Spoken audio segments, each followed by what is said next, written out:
Hi friends, welcome to Yashikar. நம்மளோட விஜய் டிவியில் போயிட்டுருக்க மகாநதி சீரியல் இன்றைக்கி எபிசோடு என்ன நடந்துச்சு அப்படிங்கிறத பற்றி ஒரு சின்ன ரிவ்யூ பார்க்கலாம். அம்மாவை நினச்சி இங்கே கங்கா வந்து ஃபீல் பண்ணிகிட்ருக்காங்க. ஏம்மா இப்படிலாம் பண்ண அப்படின்னு ஒரு பக்கம். இன்னொரு பக்கம் விஜய் காவேரி வந்து வீட்டுக்கு வராங்க. அம்மா வந்து ரியலைஸ் பண்ணிட்டாங்க, நான் ரொம்ப பெரிய தப்பு பண்ணிட்டேன்டி, மன்னிச்சிரு அப்படின்ட்டு. விஜய் காவேரி வீட்டுக்கு வரும்போதே ஓல் ஃபேமிலியும் உட்காந்து ஃபோக்கஸ் பண்ணிகிட்ருக்காங்க. என்ன கேட்க போகிறாங்களோ அப்படின்னு காவேரியும் பயந்துகிட்டே தான் வராங்க. எங்கடா போயிட்டு வரீங்க அப்படின்னு தாத்தா கிட்ட வந்து இது சுத்தமாக எதிர்பார்க்கல. அவரோட கேரக்டரையே சுத்தமாக மாற்றிட்ட மாதிரி இருக்குது. லாஸ்ட்டாக விஜயை வீட்டுக்கு கொண்டு வர்றதுக்கு அவ்வளோ சென்டிமெண்ட்டாக அப்படியெல்லாம் பேசினார். ஆனால் இந்த இடத்துல ஏதாவது ஒரு கட்டத்தில் அம்மாவுக்கு ஒன்றுன்னும் போது பொண்ணு தானே போய் நிற்கணும், எப்படி நீ அப்படி சொல்லுவ அப்படின்னு தாத்தா வந்து எது கேள்வி கேட்டிருக்கலாம். அந்த இடத்துல தாத்தா வந்து சைலண்ட்டை கீப்பப் பண்ணுறது கொஞ்சம் கூட பிடிக்கல. அவங்களோட கூட்டணி போட்டுட்டு பண்ணுற மாதிரி இருக்குது. விஜய் கிட்டே கேட்குறாங்க, எங்கே போயிட்டு வரீங்கன்ட்டு.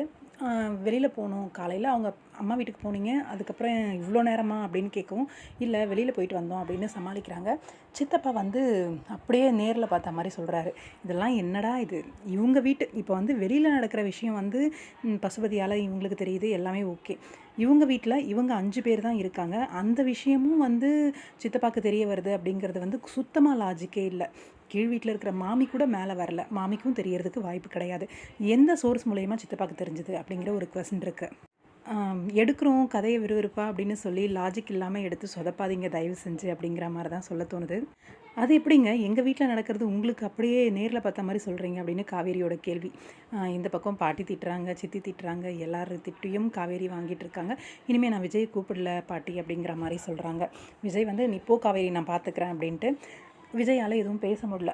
நின்று பேசிகிட்டு இருக்கும்போதே அவன் என்ன சொல்லுவான்னு தெரியாதா, வாராதா போகலாம் அப்படின்னு வலிச்சிட்டு போயிடுறாங்க பொண்ணை. இந்த சைடு இவங்க 2 பேர் மேலே போனதுக்கப்புறம் இவங்களும் இந்த பக்கம் உள்ளே போயிடுறாங்க. விஜய்கிட்ட வந்து நக்கலான பேச்சு.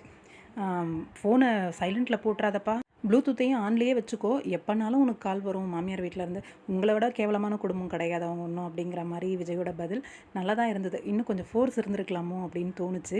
அப்படியே அலறி அடிச்சுட்டு போயிருக்கணும் அப்படிங்கிற மாதிரி. சொத்துக்காக ஆள் வச்சு வெண்ணிலா ஃபேமிலியை வந்து கொலை பண்ணுற அளவுக்கு போனேன், நீ வந்து அந்த குடும்பத்தை பற்றி பேசுகிறியா அப்படின்னு கேட்டிருக்கலாம் அந்த இடத்துல. போயா அப்படின்னு சொல்லிட்டு விஜய் வந்து போயாச்சு. இங்கே தாத்தாவோட ரெஸ்பான்ஸ் சுத்தம் மோசமாக இருந்துச்சு, பிடிக்கவே இல்லை. மறுபடியும் காவேரி வந்து கீழே இறங்கி வராங்க, ஜூஸ் எடுத்து கொடுக்குறாங்க. காவேரியை பார்த்து பாட்டி ராதா 2 பேருமே முறைச்சிட்டு தான் இருக்காங்க. உங்கள் வீட்டு ஃபேமிலி விஷயத்துக்கு நீ கல்யாணம் ஆகிட்டு வந்துட்ட, எதுக்கு அவங்கள இழுக்கிறீங்க, விஜய் இழுக்கிறீங்க, நீ ஏன் போகிற அப்படின்ற மாதிரி ராதா கேட்கும்போது, இவ்வளோ கல்யாணம் ஆகி இவ்வளோ வருஷம் ஆச்சு, உங்கள் பையனையும் கல்யாணம் பண்ணி கொடுத்துட்டீங்க, இன்னும் அம்மா வீட்லேயே தான் இருக்கீங்க, நான் ஏன் அம்மா வீட்டுக்கு போகக்கூடாதா, அவங்களுக்கு நல்லது கெட்டதை பார்க்கக்கூடாதா அப்படின்னு காவேரி கேட்டிருக்கலாம்.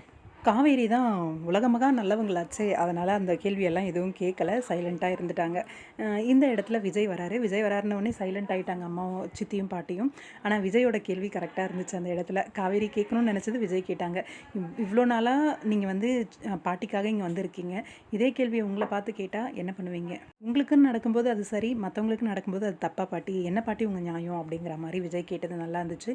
உங்களுக்கு நான் வந்து விளக்கம் கொடுத்து இது ஜஸ்டிஃபிகேஷன் பண்ணியே எனக்கு வெறுப்பு தான் வருது, இந்த விஷயம் தான் எனக்கு கோவம் வருது அப்படிங்கிற மாதிரி விஜய் சொன்னது புரிய வச்சாரு. ஆனால் அவங்களுக்கு புரிஞ்சுதான்னு தான் தெரியல. இன்னமும் காவேரிக்கு பிரச்சனை இருக்குது, இதோட முடிய போகிறது கிடையாது. இப்போ இந்த ஃபேமிலி வராங்க அப்படின்னும் போது இன்னும் என்னென்னலாம் நடக்க போகுதோ அப்படிங்கிற ஒரு பயமும் பதட்டமும் இருக்குது. வீட்டில் வந்து பேசிகிட்டு இருக்கும்போதே கரெக்டாக கதவை திறந்தா அந்த ஃபேமிலி வந்து நிற்கிது. ஃபேமிலி மொத்தமும் வீட்டுக்குள்ளே வர்றதுக்கு ட்ரை பண்ணுறாங்க. உள்ளே கால் எடுத்து வச்சுங்க, காலை வெட்டிடுவேன் அப்படின்னு மரியாதையோடு பேசணும் அப்படின்ற மாதிரி அந்த பையன் கிருஷ்ணா வந்து பேசிகிட்டு இருக்கான். அதோட இன்றைக்கி எபிசோட் முடிஞ்சிருச்சு. நாளைக்கு பார்ப்போம், வெயிட் பண்ணி.